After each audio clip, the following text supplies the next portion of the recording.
بسم اللہ الرحمن الرحیم۔ السلام علیکم۔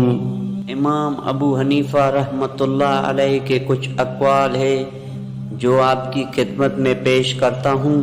امام صاحب علم و حکمت میں اپنے معاصرین میں ممتاز مقام رکھتے تھے اور ان کی عقل مندی، حاضر جوابی، معاملہ فہمی کے سب لوگ قائل تھے۔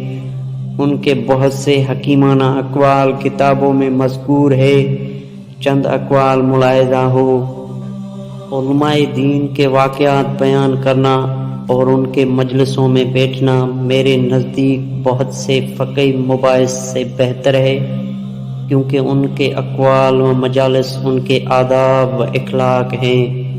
جو شخص وقت سے پہلے عزت و شرف اور سیادت طلب کرے گا زندگی بھر ذلیل رہے گا۔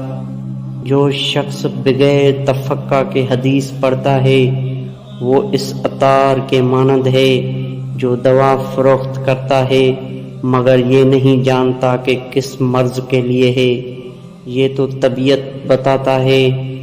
اسی طرح محدث حدیث جانتا ہے مگر فقیہ کا محتاج ہوتا ہے۔ کوئی شدید ضرورت پیش آ جائے تو پوری کیے بغیر کھانا نہ کھاؤ، کیونکہ کھانا عقل میں ثقل پیدا کر دیتا ہے۔ جب کوئی عورت اپنی جگہ سے اٹھ جائے تو اس کی جگہ پر جب تک گرم رہے نہ بیٹھو۔ میں نے ابتدا میں گناہ کے کام ذلت و رسوائی کے ڈر سے چھوڑے اور آخر میں یہ عمل دین و دیانت بن گیا۔ دوستو، ویڈیو اچھی لگے تو شیئر ضرور کر دیجیے گا۔ اللہ حافظ۔